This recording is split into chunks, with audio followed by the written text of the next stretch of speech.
today, you guys are here for Andy Crestodina. Andy is a co-founder and chief marketing officer of Orbit Media, an award-winning 38-person digital agency in Chicago. Over the past 19 years, Andy has provided digital marketing advice to thousands of businesses. He speaks at national marketing conferences, writes for big marketing blogs, and hosts a Little Marketing podcast.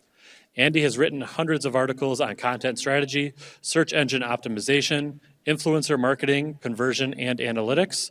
He's a top 10 online marketing expert to watch from Forbes, top 10 social media influencer to watch on Social Media Explorer, and is also the author of Content Chemistry, the illustrated handbook for content marketing. Please give a warm DreamBank welcome to Andy. Thank you. Glad to be back. Thank you all for coming. I'm really excited to be here. I'm a Chicagoan, and like all Chicagoans, we just love Madison. We have a huge crush and a place in our hearts for Madison. I don't know anyone who doesn't love this city that you guys live in, so it's always a pleasure to come up. And to teach this topic, I love this. I'm going to use every minute of the hour that we have together. It's not enough time. I'm expecting to maybe give you a little more than you can consume all at once. If this is a bit overwhelming, please don't worry. We are recording this. Worry about taking notes, don't worry. These are your slides. We're going to give you the slides. I'll give them to you today if you have a thumb drive today. If something is a bit over your head, just sit back and know that this is an introduction to concepts and that you can go back and watch it again and learn it and share it with your team and just get as much value from this as possible. I want it to be really practical.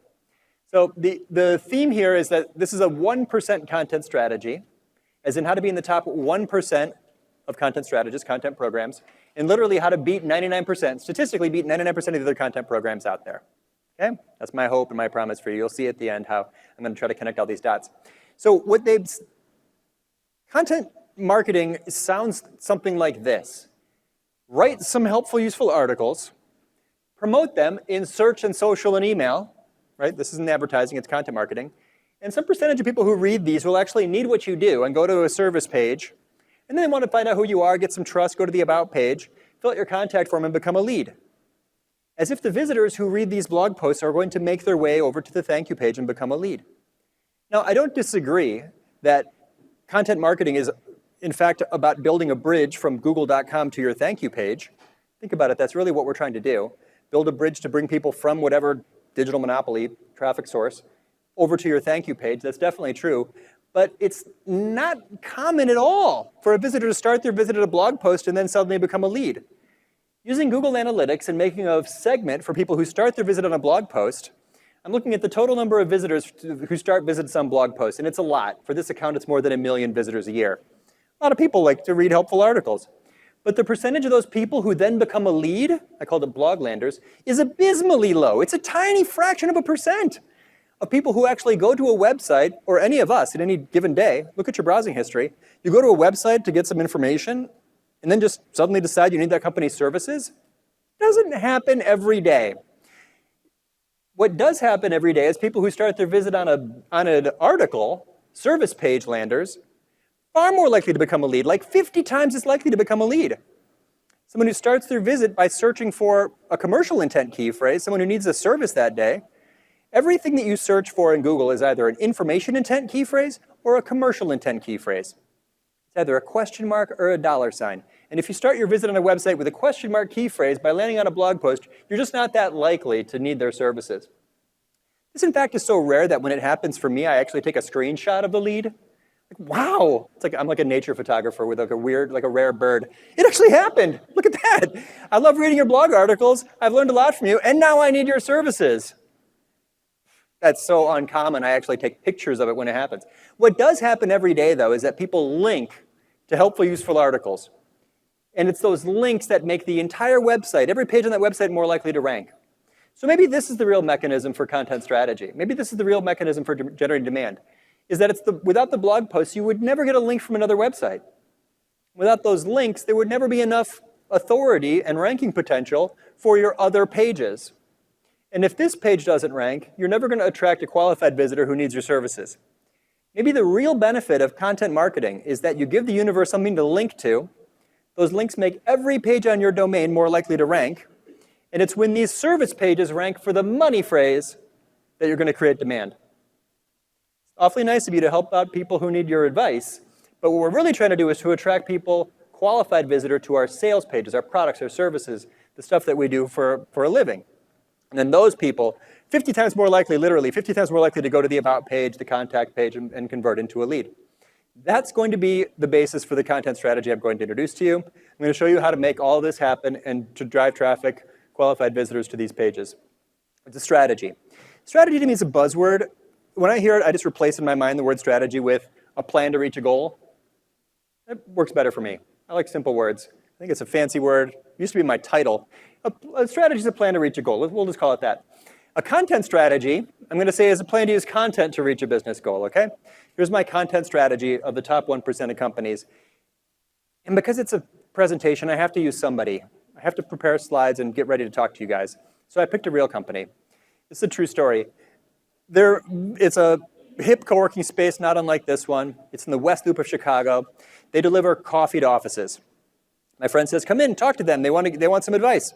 No problem, I go in. I'm literally in the basement of this cool co-work. It's a WeWork space.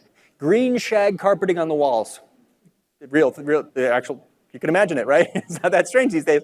And I'm sitting in the meeting and I'm talking to them and explaining how content works and search rankings and key phrase intent. And the CEO comes in like 10 minutes late. Nice guy, I'm sure. But he sits directly across from me, like right in that chair. Crosses his arms, crosses his legs. This is like defensive body language. And he's staring me down. I'm like, I don't even offer this as a service. I'm not selling him anything, right? We're just a web design company. But he looks at me and he says, this isn't going to work for us. We get our leads from calling people. Great. Don't stop calling people. Continue to generate demand however you do. I'm just showing you another way to increase that, right? This would be incremental. So anyway, I'm calling them out. We don't have to talk about this, right? I guess we're recording this, but they're not likely to see this. Crafty is a real-life office coffee delivery service in Chicago, and I'm going to make a content strategy for them. Just for fun, right? Got to choose somebody. So step one in every content strategy is the same. Publish your mission. Publish your mission. What is your mission statement? It's who you talk to and what you talk about. Here's mine. We are where? Digital marketers. Find what? Practical advice on content analytics and web design. Why do you care? Because you want to get better results from your website. This is my template for writing your content mission statement, which if you haven't done yet, you should do it soon. I like to do it with friends. I do it at bars. I pair it with wine. If you like content strategy, this is a fun exercise. You can do it in a half an hour.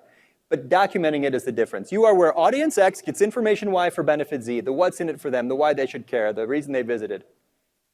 Statistically, companies that do this are more likely to report strong results from their marketing. Companies that don't do this report that they are the least effective at marketing. This, according to year after year, the Content Marketing Institute and Marketing Prof's B2B content marketing survey, showing that people that don't do this don't get as good of results. Literally, you are 3 times more likely to report strong results in your marketing if you document that mission.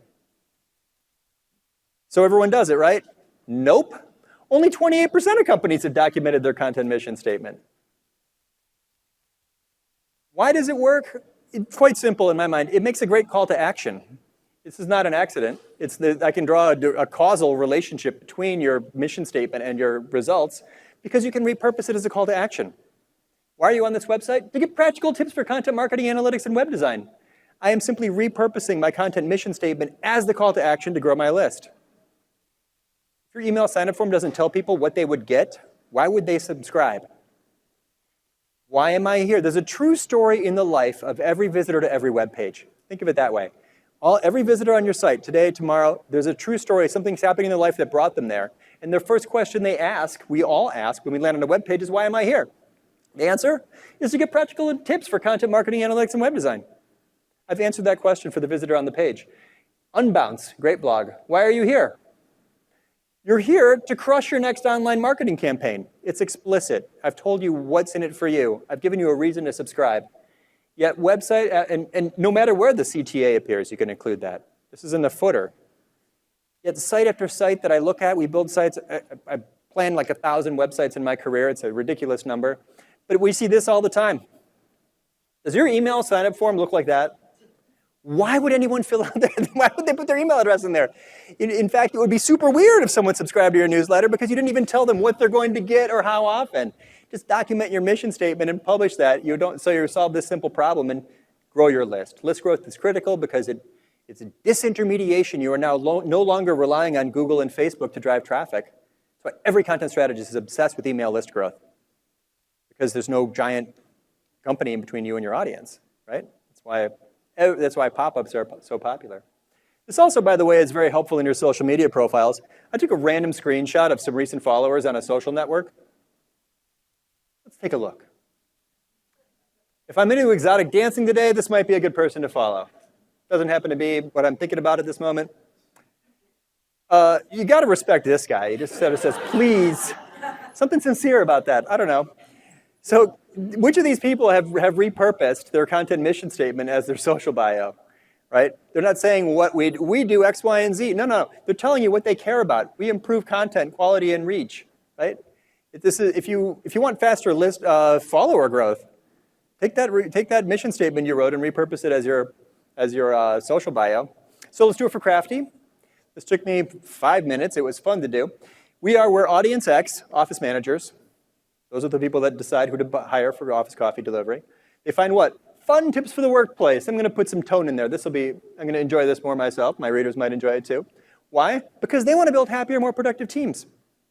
That's my content mission statement for Crafty. So when we ask that question, the visitor asks the question, they land on the site, why am I here? It's obvious. You're here for fun, practical tips for the workplace, right? Now I can go ahead and begin laying the groundwork. What am I going to talk about? What topics does my audience want? There's a million hacks for this. Here's the fastest and easiest.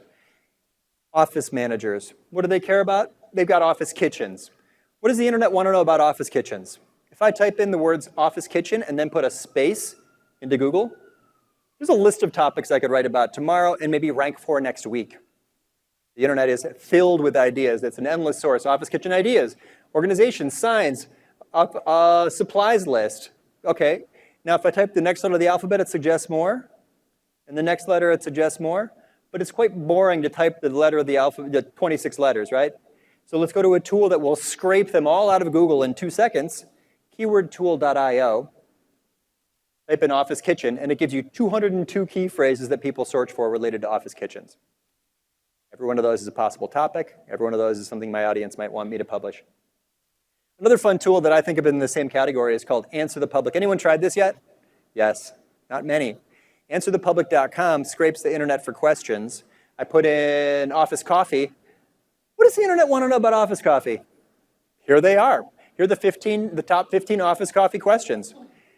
But which, by the way, is cool at first because it's on this weird circular diagram. And then it's annoying 2 seconds later because your head starts turning like this to read it. So click on the data view and it puts them in lists for you. Voila. This is my audience is definitely going to want these topics. Is office coffee tax deductible?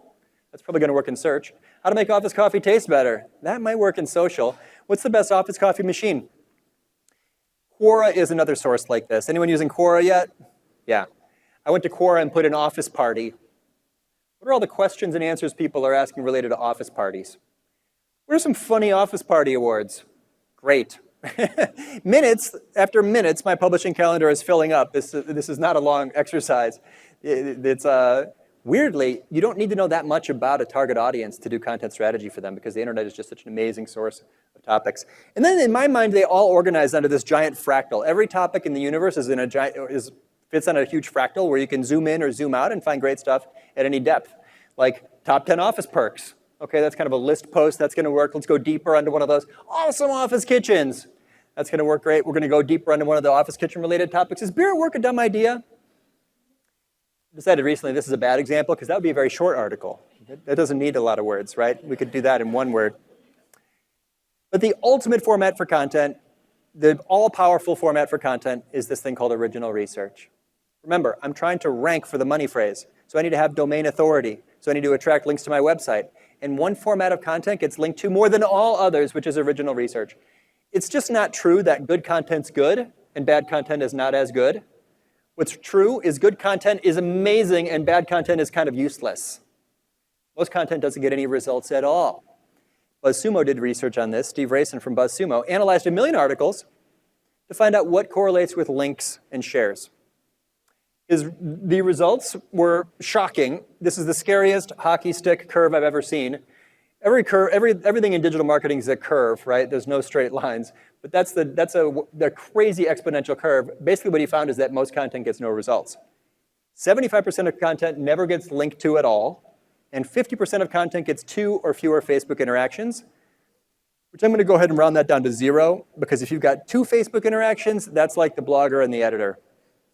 It's like me and my mom. Mom liked it. That doesn't count. That's basically no performance. So Steve concludes that there's really 2 things that outperform the rest. What are they? If you want to produce content that creates a high level of both shares and links, social and search, then you need to concentrate on 2 things: opinion-forming authoritative content or well-researched and evidence content. I'll paraphrase: strong opinion or original research. Strong opinion is very difficult for content strategists to consistently produce, right? Not an easy thing, not a very scalable thing. But original research, I want to show you, it is totally scalable, and here's how.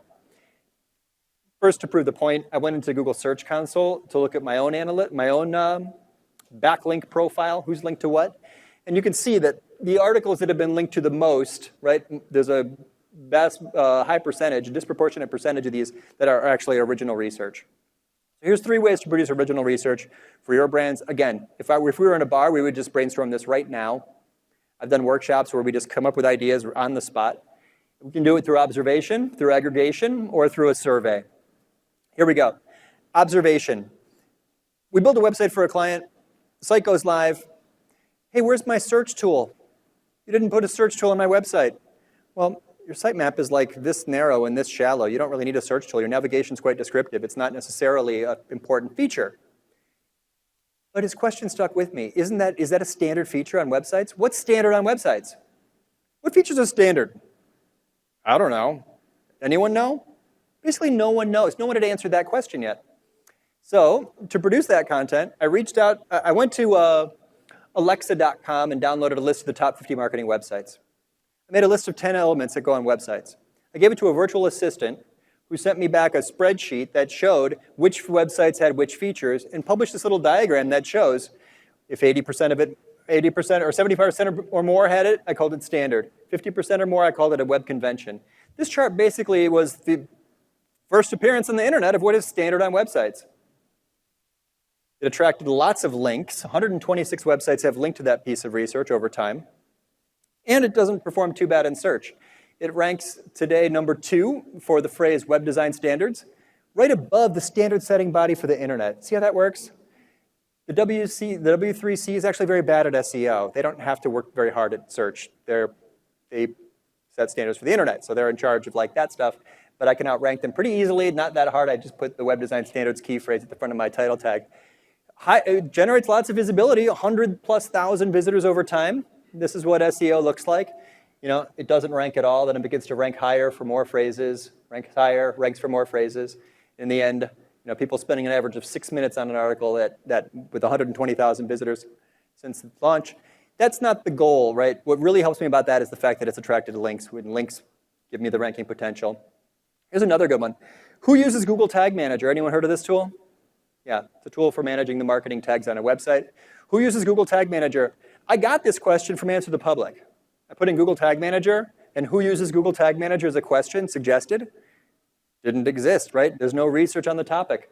Can I find that? Yep. I went to Alexa. Again, I took a list of a bunch of marketing websites, and I used a tool called Ghostery to show me all of the tracking codes on any given website, so I can see if they have Google Tag Manager on their website.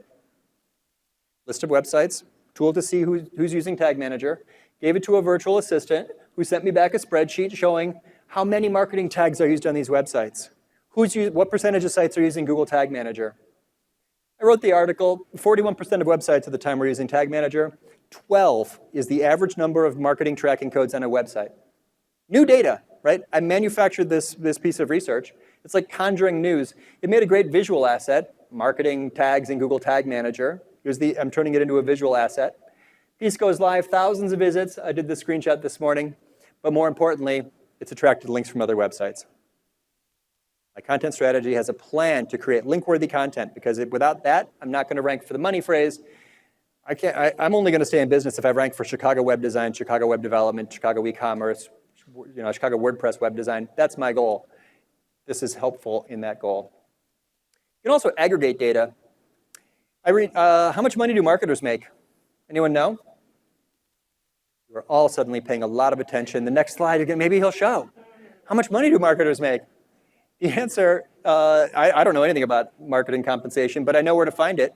I went to Glassdoor.com and Payscale.com and found the median marketing surveys for all these different job titles. We're repeating this again, and the numbers aren't as strong as they were then, but it showed a big lift in the compensation for for content strategists. The new research shows that this is going to come down a little bit. There were some outliers in that data, but still, the skills you are learning right now are some of the most in-demand skills probably in any industry. People that are good at this stuff, they grow businesses. You can just drop them into a business and it will grow. Extremely important. The things you're learning right now, we're literally a content strategy session, so that's fun. So I send this out as an email. Of course it has huge open rates. The email has high open rates because the subject line promised you to find out how much the person sitting next to you makes, right? Everyone's going to open that email. And when Marketing News Magazine calls and says, can we run that? They literally called on the phone and said, we have our career issue coming up. Can we put your research, aggregated research, into our new issue? Sure. This is a picture of the American Marketing Association's magazine when they ran that piece. Conjuring news, that's what research can do. You're conjuring news. The survey was by far our best because surveys can answer questions that are otherwise unanswerable. For example, how long does it take to write a blog post? No one had answered that question. So I asked 1,000 bloggers how much time they spend writing blog posts, averaged the answer. The answer is 3.5 hours on average. Literally 1,800 websites have linked to that article. Breathtaking. More links to that single URL than most of my clients' websites. What would it do to your search rankings if you had a URL, a piece of original research, that more than 1,000 other companies linked to? That's SEO. That's the game. And my Arabic is a little rusty.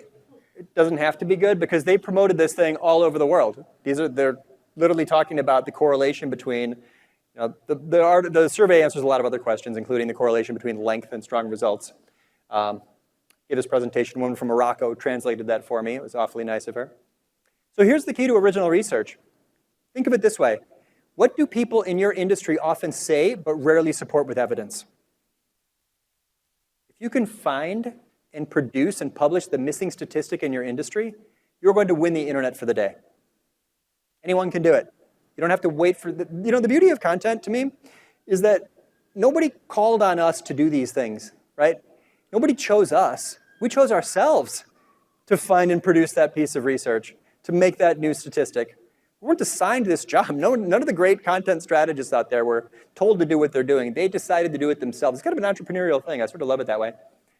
So everyone does this, right? Nope. Only 47% of companies have published original research in the last 12 months. Why? Because it's really hard. It takes me 150 hours to make that survey every year. We've done it every year for the last 5 years. Who spends 150 hours on one blog post? That's insane, Andy. Why would you do that? The answer is results, as we saw, are exponential. But time and effort are linear. This is the most important, least scientific chart I've ever made. It's really important because, and probably the curve is even more dramatic, I will do anything possible to move myself even a little farther over to the right. Remember, 150 hours to create. 1,800 websites have linked to that one URL, right? Remember, most websites, 75% of articles get nothing, right? That's because these people quit after an hour or two of publishing, and their results are way down here. Yeah, am I going to put in 10x the effort? Absolutely, because I know that that's going to give me like 100 times the results. More data. High-growth firms are 3 times Hinge marketing. High-growth firms are 3 times as likely to publish original research as part of their content strategy.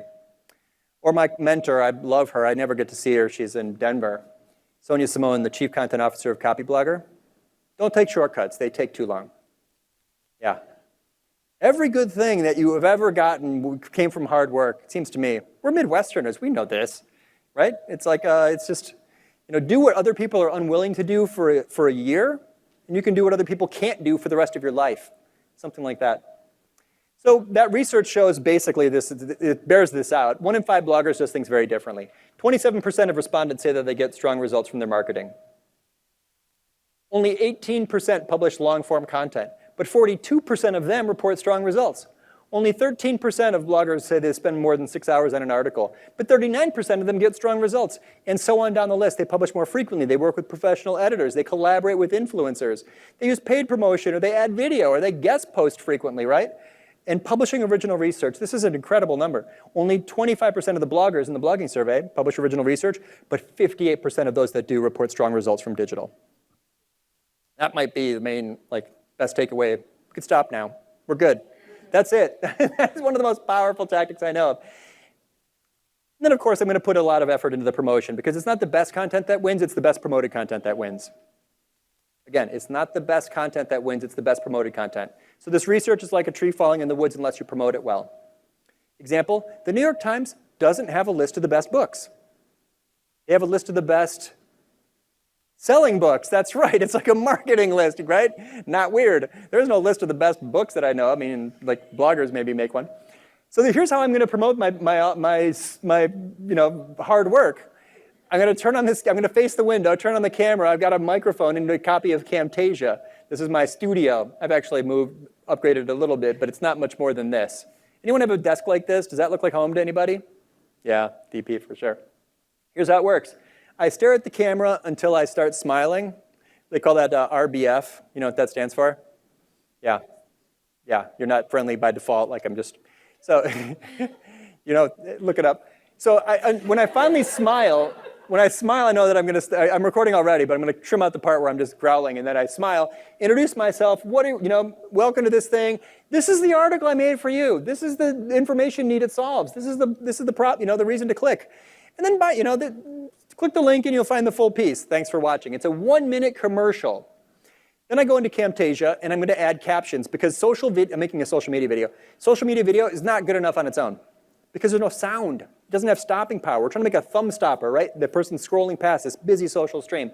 So the captions are very easy to add using Camtasia. It chops it up for you. You type while you listen. And then I'm going to add campaign tracking code so I know how many people clicked on this thing. Campaign tracking code. I put in the link, the source, medium, and name.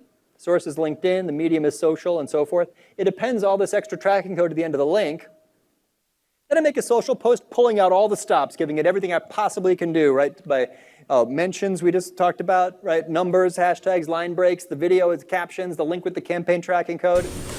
Hi, this is Andy from Orbit Media Studios, and I'm sharing an article with you now called 27 Web Design Tips Based on Research. There's a lot of information and advice. So these are the mentions of the people who were included in the article. We'll talk more about that in a second. Now when this goes live, this is weird, very meta. This post goes live. I'm going to find the link by clicking on those 3 dots, find the link to this post, and I'm going to share it with a few people to get them to interact with it quickly. Because I'm trying to trigger the social media algorithm to show it to many thousands more people. Don't ask someone to share your article. Share the link to your post and ask them to interact with it. Because when Facebook or LinkedIn sees lots of interactions on a post, they're much more likely to show that to many thousands more people. We're trying to trigger an algorithm. I don't care if I get 10 shares. I'd rather have 1 share with a lot of activity on it, which is super strange because for years we just made ads. That was marketing. Time goes on. Now we're going to make content that promotes a business. Okay, I still kind of get that. Wait, now I have to promote the content that promotes the business? Okay, but and this is a LinkedIn video promoting a piece of original research to promote my company sort of indirectly. And then I have to promote the social media video that promote, like strange, right? Weird to me, works like a charm. This is actually the best way to do digital, as strange as it sounds, how meta it's all gotten. Okay, so how well does it work? I know I have attribution because I put campaign tracking code on it. Did it work? Yep. 398 visits from the first one I made. It lasted for a week. I thought social posts only last for a few hours, right? I can attribute a subscriber to that. This is what campaign tracking code does, right? This is a campaign report, Google Analytics. The next one, 270 visits, 3 subscribers. The next one, 1,200 visits. Someone, a big name must have shared it. You can see how that would work. 13 subscribers. It's not a mystery. Spend that much time, it's been a half an hour making a 1-minute commercial for your content. Definitely add campaign tracking code so you can go back and see the performance of that, get better at it, decide whether to keep investing in it. Again, the best content doesn't win, the best promoted content wins. Yeah, but Andy, that's easy for you because you have a bunch of LinkedIn connections. Yeah, that's not mysterious. Who here accepts LinkedIn connections from everyone that sends a request? Good for you. I'm glad to hear a few of you are open to that. Who here accepts LinkedIn requests only from people that they have known since high school? You were married, you've got 2 kids, you know their blood type, you were in business together. Some people are super restrictive about LinkedIn. It's weird to me. It made sense when it was like an online resume, but now it's a content platform. You wouldn't decline a follow on another social network. Why would you decline a connection on LinkedIn? Here's my rule for LinkedIn. Feel free to steal it. I will connect with anybody in marketing anywhere in the world. Cool. Or anybody in Chicago in any industry at all. Why wouldn't I? I want to be relevant to marketers and in my geography. And if you're in marketing and in Chicago, you're probably getting a high thanks for connecting. You want to get together sometime. If you're a chemical engineer in Karachi, I'm not going to, there's no reason to connect with you. Of course, I'm going to ignore that. Okay, moving on. The best source of topics, actually, just straight topics, is going to be your audience themselves. It's really valuable to listen to them, especially to prospects. I've got a question about your proposal. That's our friend Kyle. Greg and I are both collaborators with Kyle. I've got a question about your proposal. Do I need a coffee grinder? Remember, I'm crafty. Thanks for sending the samples, but do we have to switch to whole bean? Pricing looks good, but my team really likes those instant K-Cups. Maybe this is like part of my value proposition is that we're going to deliver whole bean coffee, that it's better coffee. If that's the case, and if I analyze my funnel, my sales funnel, my pipeline, and I find out that there's common questions in my pipeline, now I know my job is to go answer those questions in marketing. Because for everyone that has the question in person in the sales meeting, there's a bunch of people who don't even ask me the question or even reach out during sales. My son is really good at outreach. He doesn't hesitate to break down barriers and connect directly with the audience. This is him at my desk. Look, he thinks everything's a phone. Yeah. Hang up the mouse, kid. Click. Get back to work. So, yeah. If I could have, I would have brought him. He's the best. So my audience has asked me this question, right? I'm riding shotgun on sales meetings, right? I'm listening to sales calls. I'm the marketer who understands what's happening in sales. So next time they ask, do I need a coffee grinder? I don't just say, good question, I'll explain, and let those sound waves and vibrations travel out into the universe and dissipate and they're gone. Instead, I'm going to write that article and say, I'm glad you asked, I'm sending you a link, and I'm going to give them 2,000 words about all the benefits of whole bean coffee. What happens now? Everyone is on the same, well, first of all, he could say, oh, great, I'll share that with someone else, multiple decision makers. Anyone have a complex B2B service offering with multiple decision makers, or B2C with multiple decision makers, right? And you're basically just not missing the chance to create content. That it is content when you answer the question on the phone, it's just not captured content. You should capture that content and do what social media marketers have known forever, is to never waste a good conversation by having it in private. That's a flaw, that's a sad moment. You hung up the phone and it's gone. Ever done that? Been like, wow, I wish I'd recorded that one. Nailed that answer. So this is how it really works. Prospect asks question. That's just a topic. That's a trigger. Salesperson answers question. Good, that's what they're supposed to do. But then the marketing person steals the salesperson's laptop, looks at their sent mail folder, and finds the most common emails they send and turns that stuff back into content, writes articles so that the sales team can then share. Now all the salespeople talk the same, right? They're unified in their message because we have common answer for why whole bean coffee. I love listening for content. This is a fun, it was a kind of an experiment. Here's how it worked. I do sales and I talk to a lot of angry people. So I'm going to use angry stock photo guy here. We do websites. A lot of people are angry at their web design companies. I realized this and eventually I'm like, I'm just going to put a notepad next to my phone. And I'm going to write down every complaint I hear about web design companies. I did it for a year. Not hard, just a little bit of forethought. I'm going to write down every complaint people tell me about their web design company for a year. Wow, that sounds bad. I'm listening. Tell me more. That sounds horrible. Yeah, we'd love to help you. So at the end, I have a list of 27 different complaints about web design companies. That's the template for the article. Here's the article. This is a very weird piece. It has more comments than shares. Ever seen an article like that? People are just ranting. They read the comments on this thing. They're angry people. They don't want to share that they hate their web design company, but they're ready to rant about it. And I did some analysis. I want to add some value. Most people everyone hires web design companies because they think the design is pretty. Hire some people that make something pretty. But whether they love or hate them is about the service. Yet weirdly, no one ever asks about your service quality or checks references or goes, this is the least common questions in the web design sales process are about service. The most common questions are about design and programming. Yet that's not why people love or hate their web design companies. This is why people hate their web design companies. I made it a word cloud just for fun. So it ranks number 1 for web design companies, or for web design complaints, and has had 28,000 visits since it went live. So it does a decent job actually of attracting visitors. And like I said, it has that weird element of lots of comments. So that was just an experiment where I basically just took notes while listening to people on the phone. Anyone can do that.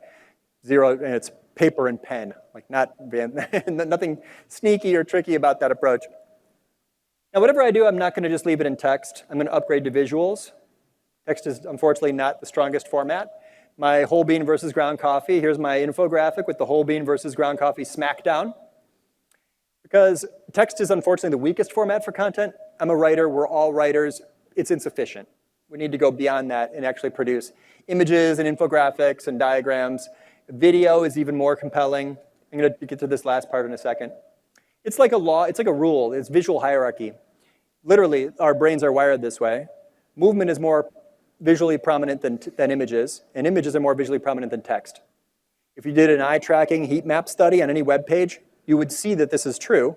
People's eyes are gravitated toward movement, and then images, and then text. Text is kind of the hardest format to consume, requires the most work. Here's, not to get into the details, but here's some basic guidelines for visual prominence and how web designers specifically control visitors' minds and eyes through a series of messages. The purpose of web design is to answer the visitor's top questions in a rough priority of importance to the typical visitor, using visual hierarchy to guide their eyes through the flow of a page, through answers to questions and evidence to support those answers. Add a call to action at the bottom. That's how to generate leads on the internet. Eli knows that that's important. Look, he loves visual content, even when it's on the garage. That was chalk, it washed off. I sprayed it with a hose. So if there's like a consistent formula for winning every time, it looks something like this. Turn your top X into Y, as in your top blog post into an infographic. Almost guaranteed success, right? I've never seen it fail. Or turn it into a video. Always works. Or turn your top 3 articles into a guide. Or turn your top Facebook post into your email subject line. If it worked as a Facebook post, it's likely to work as an email subject line. That's one of the best uses for social media, is to test, right? The psychology of subject lines to maximize the open and click-through rates from email marketing. Email is so stressful. You get like one shot. It's like, I gotta write a good subject line. What's the sender name gonna be?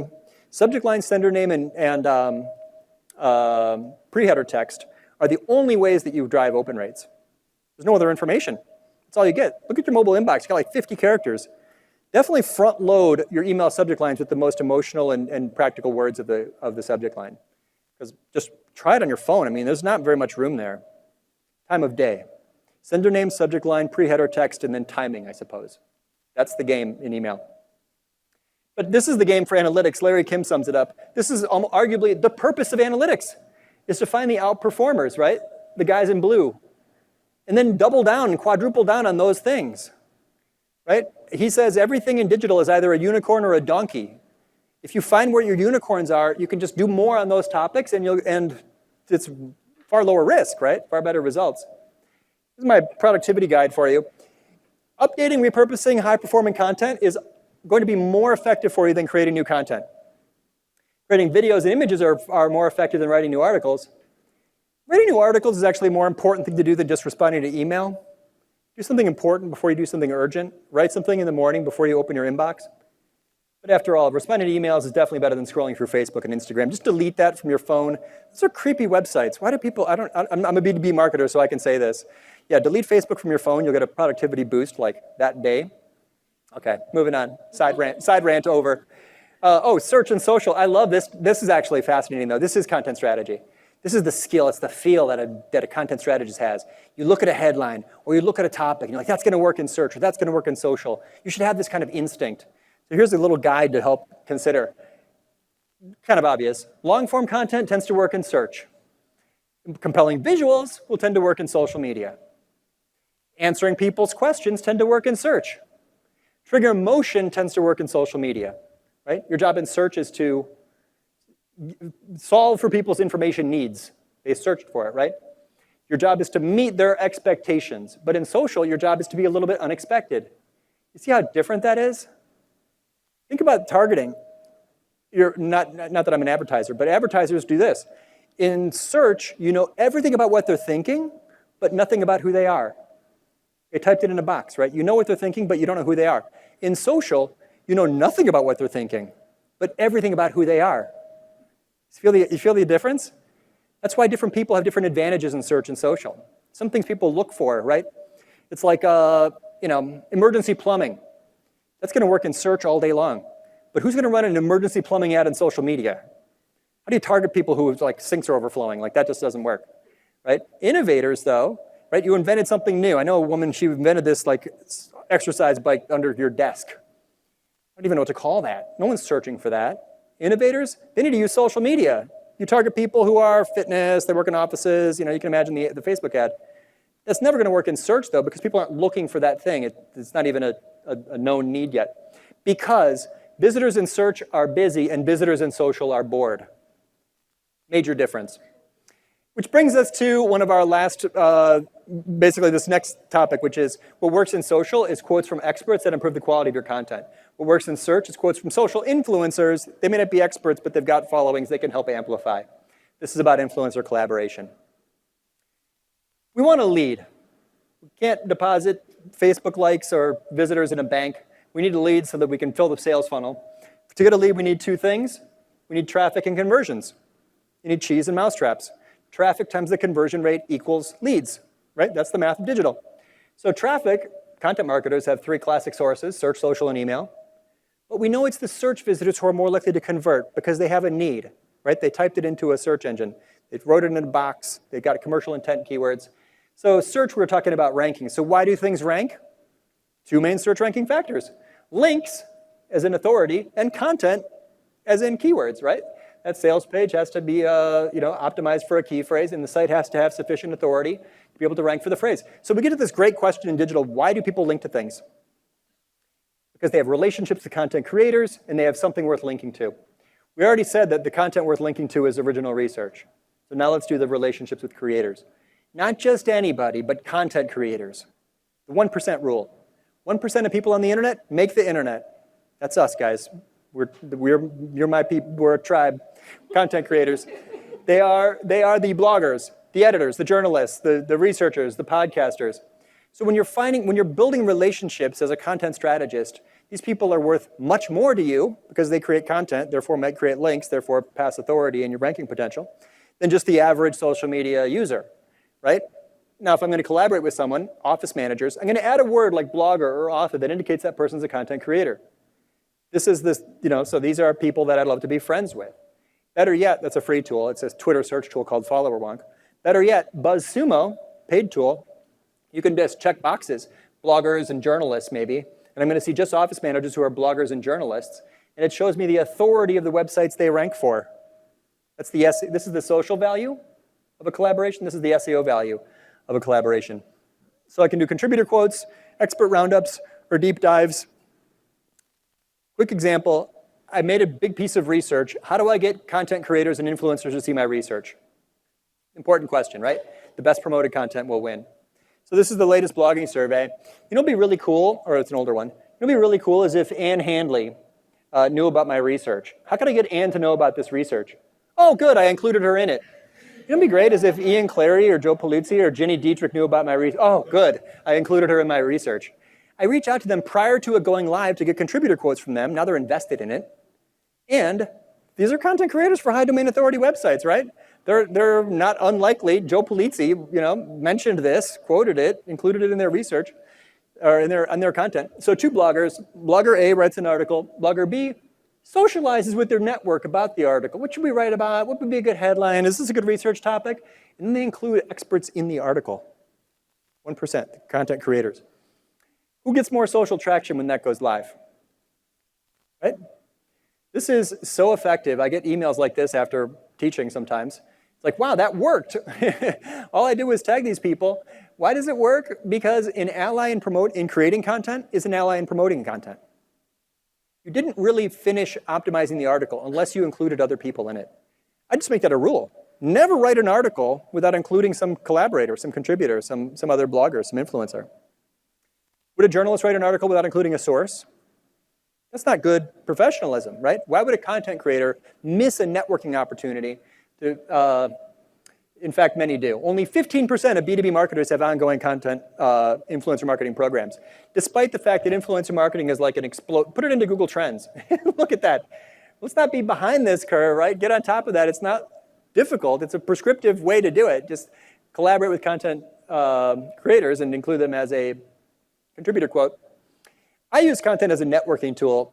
I happen to be included in this article. A guy named Dennis wrote this.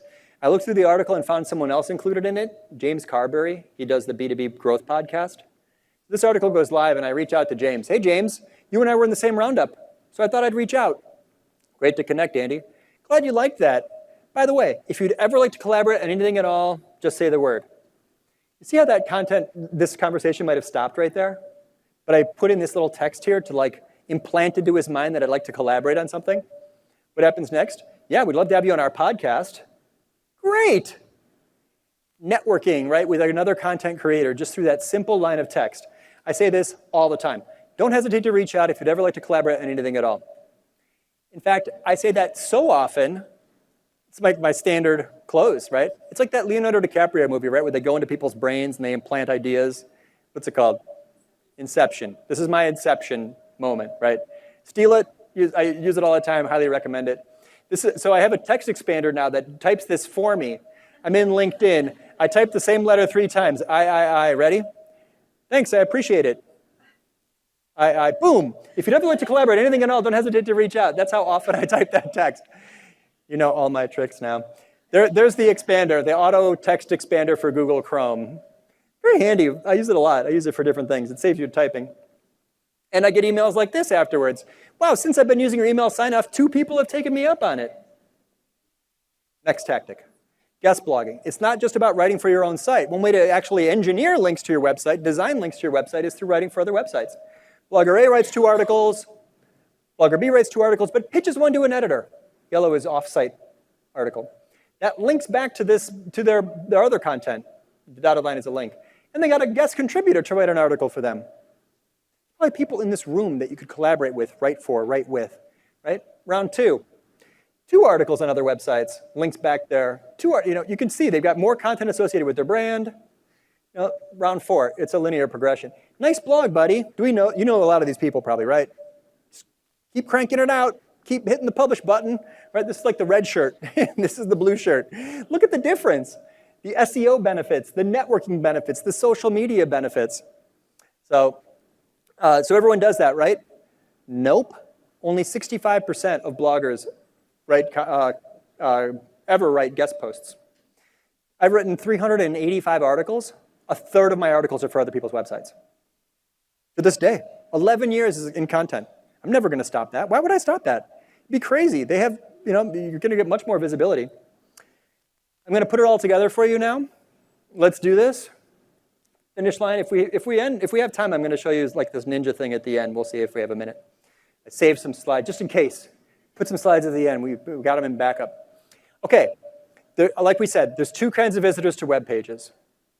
Visitors who have commercial intent, they're transactional, or visitors who have information intent. They're just solving their own problems, they got curious about something, they're a DIY person. Research shows there's 8 times as many people searching for the information intent queries. 8 times as many dollar signs as question marks in research. So that means basically every website has 2 kinds of pages. Sales pages, products and services, the about page, red is the sales stuff, and blue, the content marketing stuff, the helpful, useful articles, the mini version of Wikipedia, the magazine on the website, right? So these are the pages that attract the links that make these pages more likely to rank.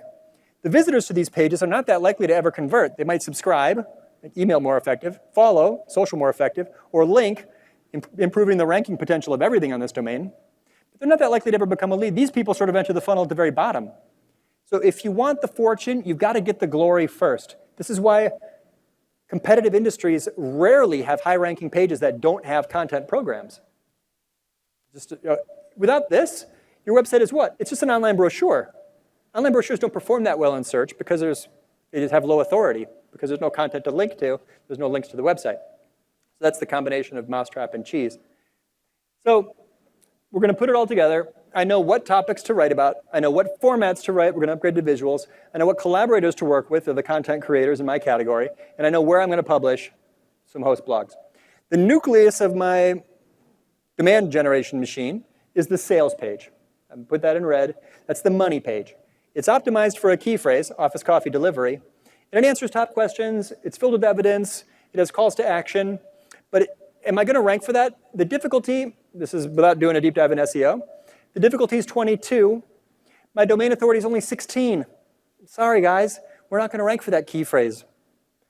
Fortunately, my content strategy is going to have a original research and influencer marketing to generate more links. Here's the original research. Office perks from the top 50 workplaces. Download a list of the top 50 workplaces, reach out to a bunch of HR people, ask them what office perks they offer. Got charts and data and quotes from influencers. If you're into it, like HubSpot style, you want to gate something cool, maybe that's the full version there where you give us your email address. A how-to article, how to retain your top employees. Remember, blue is content marketing and red is my sales page. I'm going to repurpose that as a guest post. Yellow is an offsite post. Evil twin, how to lose a top employee. I do this all the time. When you write the how-to, you're basically halfway done writing the how not to. You wrote the best practices, now go write the mistakes, right? It's an easy article. And websites love it, right? Editors love it. It's a great pitch. So this is not the 5 perks that get your team to come in early. That's my how-to article. But it's the 5 mistakes of rookie office managers. Basically the same article written. It's the evil twin. I'm going to repurpose that research as an infographic, right? Let's go deep into the visual format. You can see my little icon for visuals. It's got charts. It's got a short article. Links back to the original piece. I'm going to write that. I'm going to pitch that as a guest post. Another easy pitch for an editor. It's a visual asset. They love that, right? Top perks at top offices. It's got original data in it. And I'm going to reach out to an influencer, right? Let's find someone who knows a lot about, influential HR manager. They're a content creator. We're going to have an in-depth conversation about the research. And I'm going to pitch myself or someone in my company as an influencer. This is an off-site piece. By the way, most podcasters don't get pitched hardly at all. You want to promote an executive in your company, just reach out to some podcasters and line up some interviews. They love to get pitched. But most podcasters are trying to figure out who to talk to next. It's not hard to, it's an easy pitch. So yeah, I'm going to pitch myself as a contributor to something else. That'll link back, like in the show notes for a podcast or in the editorial for a guest post. Now let's start writing. 5 workplace secrets. Coffee, tea, or beer. What are they drinking in top offices? Dirt on dishes. What's wrong with office kitchens? I wasn't even thinking of this as a blogging strategy until now. I'm going to just fill out some more content. This is a content strategy, right? That is not what most people are doing. So remember, I don't have sufficient domain authority to rank for this key phrase, right? So, but if I do this, how often can I do this? How often could you do this? Maybe quarterly? Let's go with quarterly. That's not 40 hours a week every quarter. I mean, I think 20 hours a week, maybe every quarter you could do that. Original research, you've got the content upgrade, media, collaborators. If I did this quarterly, and remember, difficulty 22. Why is it difficulty 22? Because the other high-ranking sites have links to them from like 100 to 200 different websites. The other high-ranking web pages for this phrase have links from 100 to 200 websites. My site has links from 42 websites. So suppose each round of this content strategy generated 25 links to my site. How long would it take me to have sufficient domain authority to rank for office coffee delivery? 42 and 25 and 25, that's 92, 20, something like this, right? I'm going to confidently predict that early next year, I'm going to rank for office coffee delivery service. What would that do to your business to rank for a new commercial intent key phrase? I'm going to create consistent demand where you wake up and you've got leads. This is exactly how I would do it. I'm totally confident in this, with a strategy like that and being able to create that outcome. So the problem is, though, that only 28% of brands have done even finished their mission statement. Only 47% have anchored their content in research. Only 15% are influencer powered, and only 65% focus on PR. So help me do the math. That's 0.28. You know how this works, right? 0.28 times 0.47 times 0.15. Maybe, if that, maybe 1.2% of content strategies combine these tactics. Rare, very rare to meet someone that puts all these things together. Yet they are exactly the kinds of things that will lead to that outcome we're looking for. So 1.28% of content strategies are mission-driven, research-anchored, influencer-powered, and PR-focused. And sadly, 99% of people didn't come here. I feel bad for them. You're going to crush them at this game. They don't have a chance. You now know the most effective content strategies to combine to get the greatest possible result. And we have 3 minutes left. That's the book, by the way. DP and I took a picture of it earlier. It's in its 5th edition, Content Chemistry. I've got time for a question or that other ninja. Your question or ninja? Ninja, okay. We'll do this fast. There are certain pages on your site that probably rank today. There are certain pages on your site that probably rank right now, but don't rank that high. If SEO is about making more of these, the pages that drive consistent visitors every day, to find these pages, go to it's in analytics is ABC, acquisition, behavior, conversion. Top of the funnel, middle of the funnel, bottom of the funnel.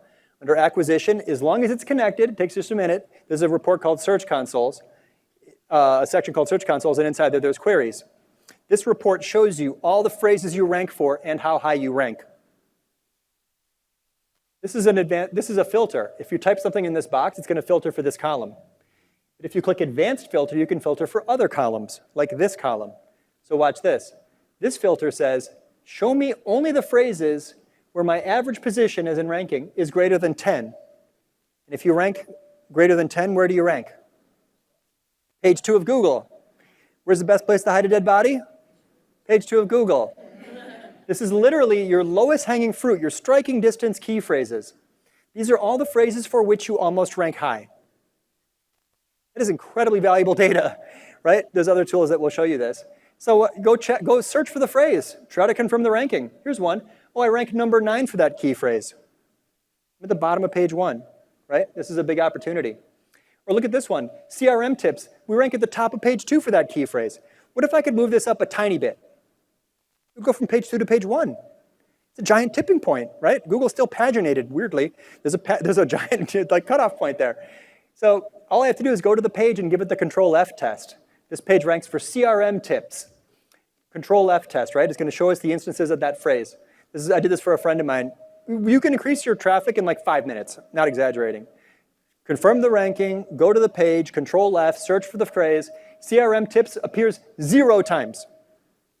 All we have to do is put CRM tips into this, tips appears 3 times, once in the header, and twice over here as links. Links don't count. They don't indicate the relevance of this page. They indicate the relevance of the page they link to. Now let's go make it a better page. You can use related searches to make it a better page. You can use answer the public to make it a better page, find all the CRM tips related things. What are CRM techniques? How does CRM work in marketing? How does it help with sales? Did we answer all those questions on that page? Probably not. So search for those phrases, find the page and confirm the ranking. And then go make that a better page through better keyword frequency, add video, add contributor quotes, add images, add internal linking, add examples, add stories, add answers, all that other stuff. Done this a gazillion times. I get these emails back. Wow, that worked really well. And this is the article, I'll share it. Or search for how to rank in Google and you'll find this. This has a video that explains that exact tactic. All right, Andy, thank you very much. Let's give him a round of applause. Thanks, guys. This is fun.